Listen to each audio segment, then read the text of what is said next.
So we're through practice 8, is that right?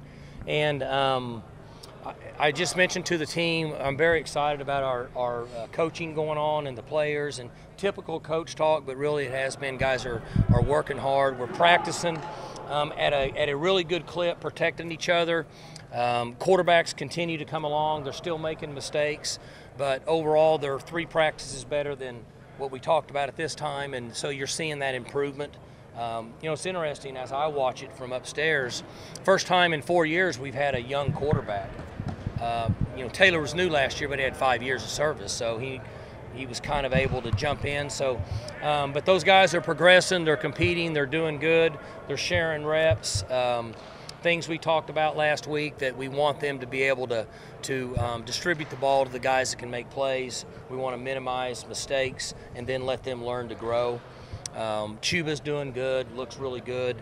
I like how Coach Dickey's working with the offensive line. Guys, we have a number of young guys on the twos, which is typical in the spring, who are continuing to get better. At the wideout spot, we have the same guys that are making plays that you would know. Kaufman's coming along a little bit. Last week I had mentioned he was a little slow with the knee. Actually looked better this week.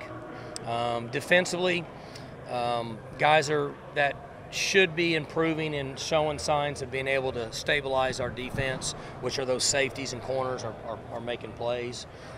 Really working hard with 5, Kima, and 14 with Bryce in trying to develop some 2s, backup corners. 10 continues to do good, Harper's brother, making plays. Eamon's showed up, done well. It's time for him to make some plays through his process. I like the big guys inside, 92 and Israel's number 95, and then Brock, Mike Scott. Those guys seem to be doing good on the edge. So we're getting a lot of really good effort. Guys are showing signs of stepping up and trying to lead. We've got a long ways to go, but for the most part, they're making strides. I don't think we're behind anywhere where we should be, and I feel like that as we continue on, I wish we had 20 more practices, but we don't. But we're off to a good start to where we can take a little break here in the summer and let these guys work out on their own in June and July. So, like Spencer Sanders, day to day, has he been good or great, or good and great and bad and all of it? He's what you saw. I mean, he's got a fantastic arm and has the ability to make plays and run. Did all the things that allowed him to win a lot of games in high school. And then he's making strides. He's better now than he was last Wednesday. He'll still do some things and make a mistake, and he knows it right after he does it. Drew doesn't have as much of that because he's got more experience. Mm-hmm. So you're seeing him make more decisions mentally at this time than what Spencer does. But both of them are splitting reps and doing well.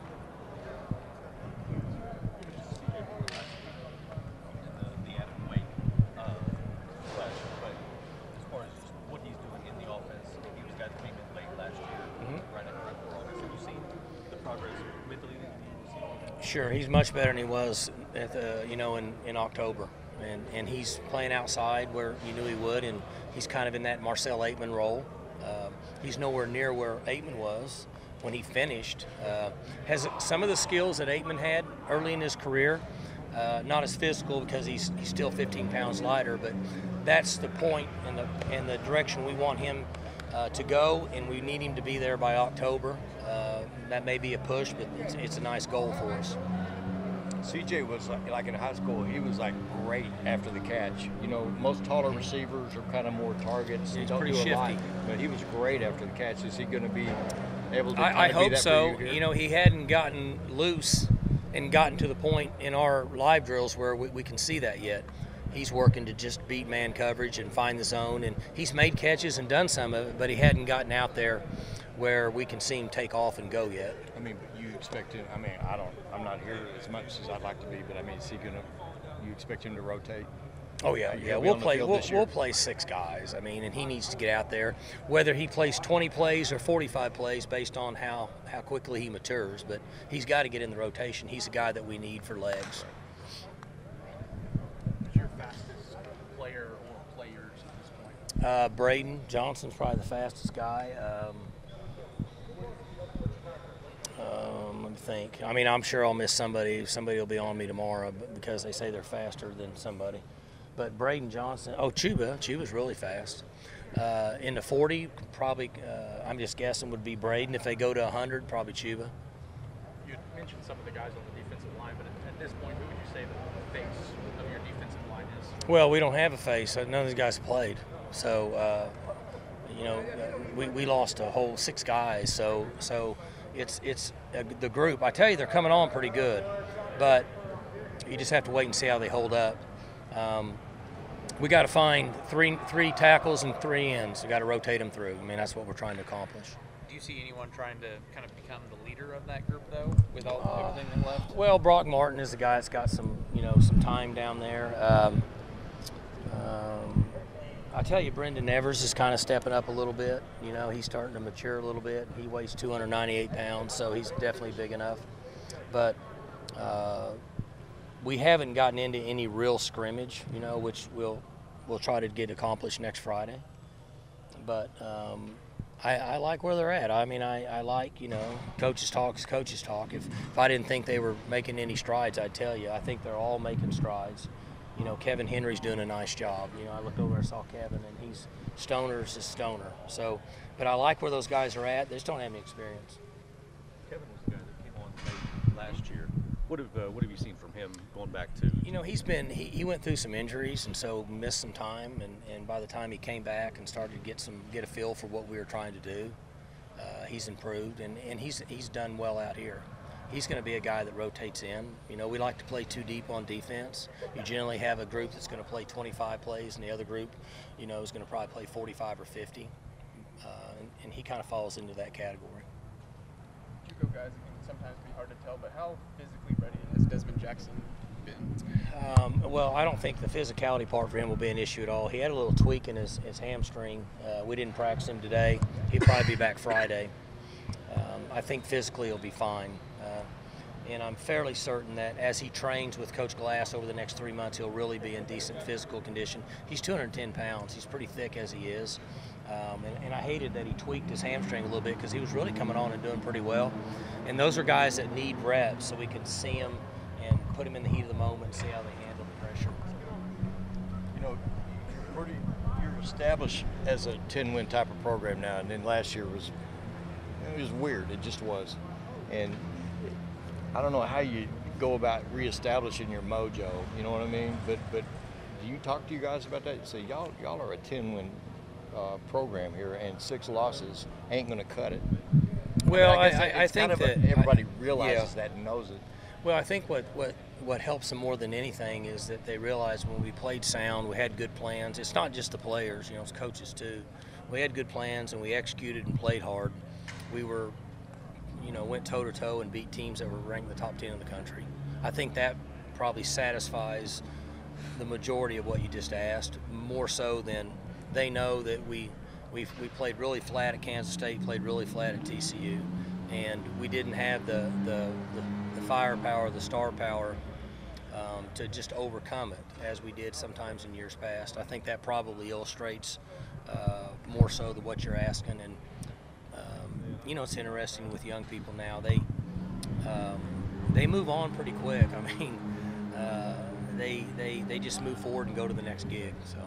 But I mean, you're always talking about the bounce you get from a bowl win, because that's what every coach talks about. Yeah, but I've always said I don't know. I don't know anymore. You asked me that last year, and I said I would like to think so, and then.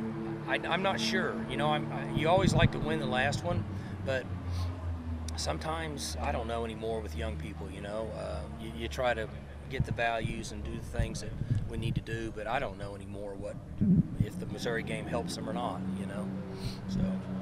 How much of Coach Gleason's offense has been installed? Hey, you're back. I am back. Huh? All right. How much is what? How much has Coach Gleason's offense been installed? What has that process been like? Most of what we're going to do is probably already in because we'll be pretty simple.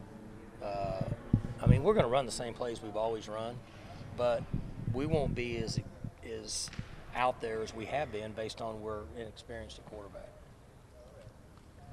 What do you think about yesterday's news of Coach Sutton being passed over for a Hall again? I think they need to name the 18 people that, or how was it, 24? 24. I think we need to know who voted. I mean, we're trying to get the Mueller report. I mean, we got a subpoena to get that. Why don't we know who the 24 people are that voted? I mean, I don't know anything about that stuff. I mean, Hall of Fames they are what they are, but the guy's got 800 wins, and he's been coaching he coached at Kentucky, and that's obviously a blue blood, you know, but he's coached at places where people have not always had tremendous success, and he's had tremendous success. So I think it's a really sad deal. I would like to say, well, somebody said because they had a probation at Kentucky or something. Well, there's people in there that are in probation too, right? So Several, most. Yeah, probably. so I'm not buying that. I'm pretty partial to their family, and I'm partial to the Suttons, and I don't understand it. But you know, I'm not going to go way out there because I get myself in trouble. It seems people seem more angry this time than in years past. Here's the deal. Look, he doesn't need to be in the Hall of Fame. If that's the reasoning, he's got his legacy, and he's changed lives of young people and people around him. And so, if whatever he needed to accomplish to get in it, then I'd like to see what the criteria is. Right. So.